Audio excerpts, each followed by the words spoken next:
आज हम आपको पढ़ाने वाले हैं पास्ट इंडेफिनिट टेंस। ध्यान से समझिएगा बाबू। आज हम पास्ट इंडेफिनिट टेंस के अफर्मेटिव सेंटेंस में ही हम डिड का प्रयोग करने वाले हैं। जैसे कि आपको मालूम होगा, आप पास्ट इंडेफिनिट टेंस पढ़ चुके होंगे। पास्ट इंडेफिनिट टेंस के अफर्मेटिव सेंटेंस, निगेटिव सेंटेंस आप पढ़ चुके होंगे। पास्ट इंडेफिनिट टेंस के अफर्मेटिव सेंटेंस में आप रूल जानते हैं कि सबसे पहले आप सब्जेक्ट लिखते हैं, वर्ब का सेकेंड फॉर्म यानी क्रिया का दूसरा रूप लिखते हैं, उसके बाद से आप ऑब्जेक्ट लिखते हैं, उसके बाद से आप अदर्स लिखते हैं। और जैसे ही आप निगेटिव में आते हैं, किसके निगेटिव में? पास्ट इंडेफिनिट टेंस के जैसे ही निगेटिव में बाबू पहुंचते हैं तो आप क्या करते हैं? सब्जेक्ट लिखते हैं। और सब्जेक्ट के बाद से यानी पास्ट इंडेफिनिट टेंस में जो सहायक क्रिया होता है, जो हेल्पिंग वर्ब होता है, वो डिड होता है। यानी आप डिड लिखते हैं, उसके बाद से नॉट का प्रयोग करते हैं। और वर्ब का फर्स्ट फॉर्म यानी यहाँ पे क्रिया का सेकेंड फॉर्म और निगेटिव में वर्ब का फर्स्ट फॉर्म, उसके बाद से आप ऑब्जेक्ट का प्रयोग करते हैं, उसके बाद से अदर्स का प्रयोग करते हैं। लेकिन ध्यान देंगे, आपको मालूम होगा कि पास्ट इंडेफिनिट टेंस का जो पहचान होता है वह क्या होता है? यानी पहचान होता है कि जिस हिंदी वाक्य के क्रिया के अंत में ता, था, ती, थी, ते, थे या आ, ए, ई, या, ये, जी इत्यादि शब्द आता है, उसे हम पास्ट इंडेफिनिट टेंस कहते हैं। तो आज मैं जो सेंटेंस आपको पढ़ाने वाला हूं वह भी आपका पास्ट इंडेफिनिट टेंस ही है। लेकिन यहां पे क्या करना है कि आपको पास्ट इंडेफिनिट टेंस के अफर्मेटिव सेंटेंस में ही डिड का प्रयोग लगाना शुरू कर देना है। ओके, तो ध्यान देंगे कहां पे हम पास्ट इंडेफिनिट टेंस के अफर्मेटिव सेंटेंस में ही डिड का प्रयोग करना शुरू कर देते हैं।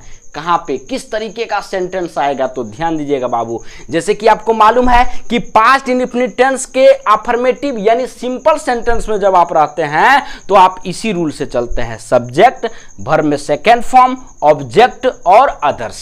आपको मालूम है, ठीक है ना। लेकिन यहां पे कुछ अलग है। तो कैसे अलग है? कैसे हम यहाँ पे ये वाला डिड हम अफर्मेटिव में ही प्रयोग करना शुरू करेंगे? आखिर उसका रूल क्या है? आखिर उसको पहचानेंगे कैसे? तो थोड़ा सा ध्यान दीजिएगा बाबू। यहाँ देखिए दिया है, ऐसे वाक्यों में ही तो का प्रयोग होने से यह बोध होता है कि किसी कार्य व्यापार पर बहुत जोर दिया जाता है। ओके, यहाँ पे ध्यान देंगे बाबू। यहाँ पे देखिए रूल आपका है, सबसे पहले आपको सब्जेक्ट लिखना है और सब्जेक्ट के तुरंत बाद यानी पास्ट इंडेफिनिट टेंस का जो सहायक क्रिया होता है, जो हम निगेटिव सेंटेंस में सहायक क्रिया का प्रयोग करते हैं, आपको यहां पे अफर्मेटिव सेंटेंस में ही सहायक क्रिया डिड का प्रयोग करना है।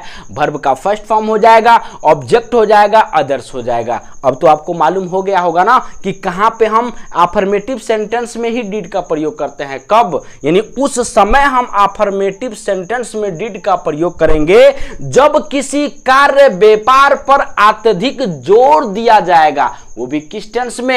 पास्ट इंडेफिनिट टेंस में। यानी कोई कार्य पास्ट इंडेफिनिट टेंस में और उस कार्य को अत्यधिक जोर दिया जा रहा है, उस कार्य पर अत्यधिक जोर दिया जा रहा है, तो वहां पे हम क्या करेंगे? पास्ट इंडेफिनिट टेंस के अफर्मेटिव सेंटेंस में ही हम डिड का प्रयोग करना क्या कर देंगे? शुरू कर देंगे। जैसे कि आप सेंटेंस को थोड़ा सा ध्यान समझिए, तुम बस से विद्यालय जाते ही तो था, ठीक है ना। यानी तुम बस से विद्यालय जाते ही तो थे, यहां पे होगा, ठीक है ना। तुम बस से विद्यालय जाते ही तो थे। अब यहां पे देखिए, इस कार्य व्यापार पर अत्यधिक क्या किया जा रहा है बाबू? जोर दिया जा रहा है। ओके, अब यहां देखिए, आप लोग अपना पाठ याद करते ही तो थे। ओके, तो यहां भी देखिए, यहां पाठ याद करने पर क्या किया जा रहा है? अत्यधिक जोर दिया जा रहा है। यहां देखिए, मैं तुम्हें पसंद करता ही तो था, यहां भी किसी कार्य व्यापार पर अत्यधिक क्या किया जा रहा है? जोर दिया जा रहा है। जैसे कि आप देख सकते हैं, यहां पे भी देखिए ता, था, ती, थी, ते, थे करके दिया है ना, तो पास्ट इंडेफिनिट टेंस तो हुआ ही। यह पास्ट इंडेफिनिट टेंस का अफर्मेटिव सेंटेंस है। लेकिन उस पास्ट इंडेफिनिट टेंस में और इस पास्ट इंडेफिनिट टेंस के अफर्मेटिव सेंटेंस में अंतर यही है कि यहां पे किसी कार्य व्यापार पर अत्यधिक जोर दिया जा रहा है, इसलिए हम पास्ट इंडेफिनिट टेंस के अफर्मेटिव सेंटेंस में ही हम डिड का प्रयोग करना क्या कर दिया है? शुरू कर दिया है। तो आप रूल देख लीजिए, सबसे पहले आपका सब्जेक्ट हो जाएगा और सब्जेक्ट के बाद से आपको मालूम है कि पास्ट इंडेफिनिट टेंस का जो हेल्पिंग वर्ब होता है वो डिड होता है, और यहां पे हम अफर्मेटिव में ही हेल्पिंग वर्ब डिड का प्रयोग करने वाला है। तो डिड हो गया, उसके बाद से वर्ब का फर्स्ट फॉर्म यानी क्रिया का पहला रूप होगा, जबकि आपको मालूम है कि पास्ट इंडेफिनिट टेंस के अफर्मेटिव सेंटेंस में हम क्रिया का दूसरा रूप लिखते हैं, ठीक है ना। लेकिन यहाँ पे आपको क्रिया का कौन सा रूप लिखना है बाबू, पहला रूप लिखना है। उसके बाद से आपका ऑब्जेक्ट यानी कर्म हो जाएगा, उसके बाद से आपका आदर्श यानी क्या हो जाएगा, अन्य हो जाएगा। ओके, अब मैं आपको सेंटेंस के माध्यम से समझाने की कोशिश कर रहा हूं। तुम बस से विद्यालय जाते ही तो थे। अब देखिए सबसे पहले रूल आपका क्या करा, सब्जेक्ट यानी कर्ता को लिखिए। इस सेंटेंस में देखेंगे बाबू कर्ता क्या है, तुम का अंग्रेजी क्या हो जाएगा, यू हो जाएगा। उसके बाद से आपको सहायक क्रिया डिड का प्रयोग करना है। आपको मालूम है कि जो सहायक क्रिया डिड है, एक वचन हो, बहुवचन हो, आई हो, सबके साथ आपको किसका प्रयोग करना है बाबू, डिड का प्रयोग करना है। तो यहाँ पे आपका क्या हो जाएगा, डिड हो जाएगा। उसके बाद देखिए आपका रूल क्या करा, वर्ब का फर्स्ट फॉर्म यानी क्रिया का पहला रूप आपको लिखना है। इस सेंटेंस में आप देखेंगे क्रिया क्या है बाबू, जाना। जाना का अंग्रेजी क्या हो जाएगा, गो। और एक स्थान से दूसरे स्थान जाने के लिए हम किसका प्रयोग करते हैं, टू का।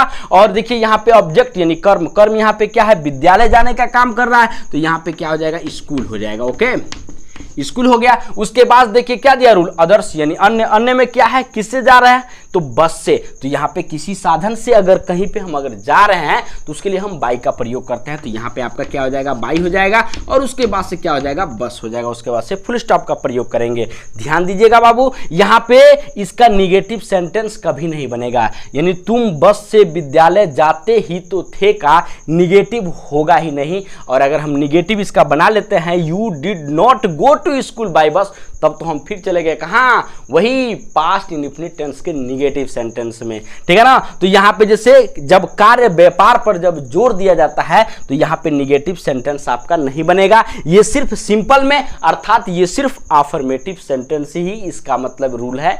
अफर्मेटिव सेंटेंस में ही हम इसका हिंदी से इंग्लिश में ट्रांसलेट कर सकते हैं। ओके, अब अगला सेंटेंस देखेंगे बाबू, आप लोग अपना पाठ याद करते ही तो थे। यहाँ पे भी देखिए कार्य व्यापार पर यानी पाठ याद करने पर अत्यधिक क्या किया जा रहा है, जोर दिया जा रहा है। वो भी किस टेंस में, पास्ट टेंस में। तो कंफर्म है जब पास्ट टेंस में हम हैं तो सहायक के लिए यहाँ क्या लगाएंगे, डिड का प्रयोग करेंगे। तो देखिए सबसे पहले आपका रूल क्या कर रहा है, सब्जेक्ट यानी कर्ता को लिखना है। कर्ता यहाँ पे क्या है, आप लोग। आप लोग का अंग्रेजी क्या हो जाएगा बाबू, यू हो जाएगा। और यू के बाद सहायक क्रिया क्या लिखना है, डिड लिखना है। एक ही सहायक क्रिया है तो आपका सिंगुलर नंबर हो, प्लूरल नंबर हो, यानी एक वचन हो या बहुवचन हो, सब जगह आपको किसका प्रयोग करना है बाबू, डिड का प्रयोग करना है। तो यहाँ पे आपका क्या हो जाएगा, डिड हो जाएगा। उसके बाद से वर्ब का फर्स्ट फॉर्म यानी क्रिया का पहला रूप। अब इसमें देखेंगे क्रिया क्या है, याद करना। याद करने का अंग्रेजी क्या होता है, लर्न होता है। आपको यहाँ पे क्रिया का फर्स्ट फॉर्म ही लिखना है, तो लर्न हो गया। उसके बाद से आपका रूल क्या करा, ऑब्जेक्ट यानी कर्म को लिखिए। ओके, तो यहाँ पे देख लेंगे कर्म क्या है, अपना पाठ। तो यहाँ पे देखेंगे अपना का अंग्रेजी क्या होगा, तो हम आएंगे कर्ता के पास। कर्ता क्या है, आप लोग। आप लोग का अंग्रेजी क्या होता है, यू। और आपको मालूम होगा ना, यू के साथ हम अपने के लिए किसका प्रयोग करते हैं, योर का प्रयोग करते हैं। तो यहाँ पे आपका क्या हो जाएगा बाबू, योर हो जाएगा। और देखिए अपना का संबंध किससे है, पाठ से है ना, तो योर। और तुरंत हम क्या लिखेंगे, लेसन लिखेंगे। तो यहाँ पे योर लेसन हो जाएगा। उसके बाद से फुल स्टॉप का प्रयोग करेंगे। ओके, ख्याल रखिएगा इसका निगेटिव सेंटेंस नहीं बनेगा। ओके, मैं तुम्हें पसंद करता ही तो था। ओके, तो यहाँ पे देखिए सबसे पहले मैं का अंग्रेजी बताइए बाबू, क्या होगा, आई। ओके, क्या होगा, आई होगा। और आई के साथ सहायक क्रिया आपको मालूम है डिड का प्रयोग करना है। तो यहाँ पे आपका क्या हो जाएगा, डिड हो जाएगा। और उसके बाद से आपका रूल क्या करा, वर्ब का फर्स्ट फॉर्म क्रिया का पहला रूप लिखना है। इस सेंटेंस में देखेंगे बाबू क्रिया क्या है, पसंद करना। पसंद करने का अंग्रेजी क्या होता है बाबू, लाइक होता है। तो यहाँ पे लाइक हो जाएगा। उसके बाद से आपका रूल क्या करा, ऑब्जेक्ट यानी कर्म को लिखिए। इस सेंटेंस में देख लेंगे कर्म क्या है, पसंद करता ही तो था, किसे, तुम्हें। तुम्हें का अंग्रेजी क्या हो जाएगा बाबू, यू हो जाएगा। उसके बाद से फुल स्टॉप का प्रयोग करेंगे। ओके, अब अगला सेंटेंस देखेंगे बाबू, तुम सोते ही तो थे। ओके, तो यहाँ पे भी सेम उसी रूल से होगा, क्योंकि यहाँ भी कार्य व्यापार पर क्या किया जा रहा है, जोर दिया जा रहा है। किस टेंस में जोर दिया जा रहा है, पास्ट इंडेफिनिट टेंस में। ओके, तो यहाँ पे देखिए सबसे पहले तुम का अंग्रेजी क्या हो जाएगा बाबू, यू हो जाएगा। ओके, और सहायक क्रिया यहाँ पे क्या लगाएंगे, आपको मालूम है कि जब हम अफर्मेटिव में हैं और यहाँ पे कार्य व्यापार पे जोर दिया जा रहा है तो सहायक क्रिया तुरंत हम अफर्मेटिव में ही लगा लेंगे। तो यू के बाद से डिड हो जाएगा। और सोना का अंग्रेजी क्या होता है, स्लीप। ओके, यानी ये गोल्ड सोना नहीं है, ये स्लिप यानी क्या है, यानी एक्शन है, यानी क्रिया है। तो यहाँ पे आपका सोना का अंग्रेजी क्या हो जाएगा, स्लिप हो जाएगा। यू डिड क्या हो जाएगा, स्लिप हो जाएगा। ओके, मैं जाता ही तो था, तो मैं का अंग्रेजी क्या हो जाएगा बाबू, आई। सहायक क्रिया यहाँ क्या लगा लेंगे, डिड। और जाना का अंग्रेजी क्या हो जाएगा, गो हो जाएगा। उसके बाद से आप किसका प्रयोग करेंगे, फुल स्टॉप का प्रयोग करेंगे। वह खाती ही तो थी, तो यहाँ पे लड़की है, तो वह का अंग्रेजी क्या हो जाएगा बाबू, सी हो जाएगा। और किसका प्रयोग करेंगे, सहायक क्रिया डिड का प्रयोग करेंगे। और खाना का अंग्रेजी क्या हो जाएगा बाबू, ईट हो जाएगा। ओके, और उसके बाद से फुल स्टॉप का प्रयोग करेंगे। ओके।